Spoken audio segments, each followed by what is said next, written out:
YouTube, Biker Mike here with a video on my truck, Maxine the Duramax. So Maxine spit out a code a little while ago, and the code was P01F0. So what that was the thermostats in my truck. My truck wasn't getting up to the optimal operating temperature, so that actually caused the engine light to come on, and I put my scan tool, my Blue Driver scan tool on the OBD2 port. If you haven't got one of these, I'll leave a link in the description where you can pick one up. If you end up buying one, I get a little small commission, and those little commissions help me to keep going and making these videos. So with the code determined to be the thermostats, I don't know when the last time the thermostats were changed, so I ordered two brand new AC Delco thermostats. I went with the original equipment. I don't want to mess around with the aftermarket stuff on a diesel engine. It's pretty important to keep those temperatures right on the money so you're getting optimum performance, so your engine's running perfectly the way it should.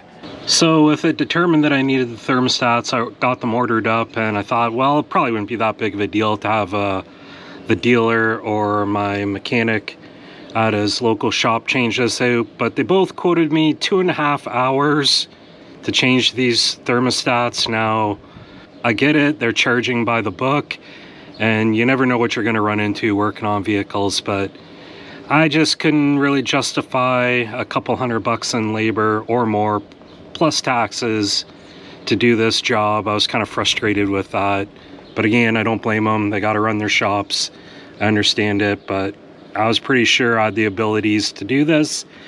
And I think it was 2.5 hours by the book. And I don't know if that's because they factor in taking out the alternator and getting under the truck and draining all the coolant out. But I just kind of did this my own way. I was frustrated, so I just wanted to get it done. And I knew I was going to lose some coolant anyways when I took the housing off.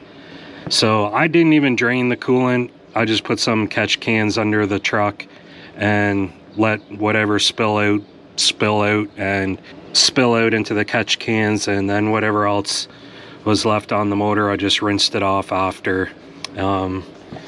So with that all being said, all I did was use a 13mm socket. I removed this bolt for the oil fill tube. There's another 13mm bolt that holds the thermostat housing to the rad fan. I took that off. There's another 13mm bolt on this and another one right below it, so I removed both of those so I could move this out of the way and the oil fill tube so I could lift the thermostat housing up. And I didn't remove the alternator, so all I did was, once I had those two bolts off the housing that holds this on, and I had this bolt off and the bolt off the rad fan housing, I used a 13mm bolt again with a nice long socket extension, and there's 4 bolts that hold the housing onto the block. So there's that one, there's another one back in there, and another one right down in there. So I loosened off all those, and with those bolts loosened off, I was able to lift the housing up enough out of the way that I could carefully pull the 2 thermostats out and put the new thermostats in.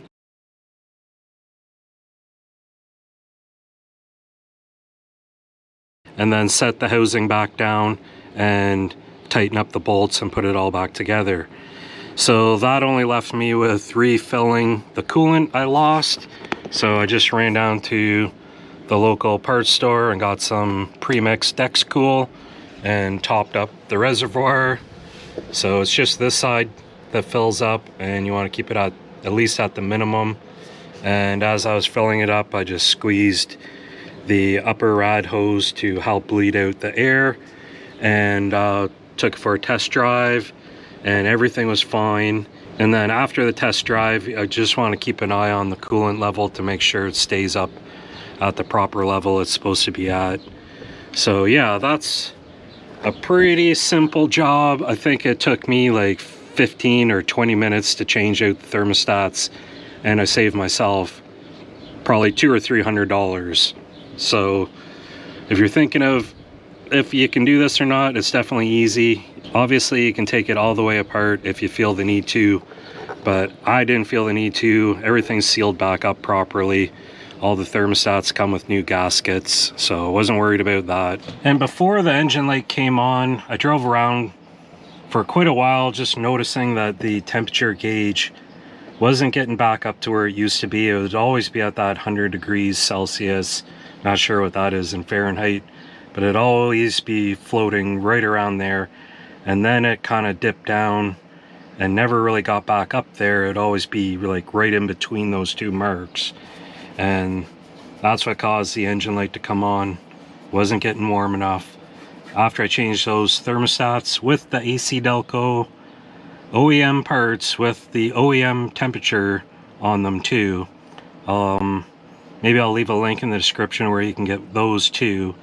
Once they're changed out, it gets up to the normal operating temperature and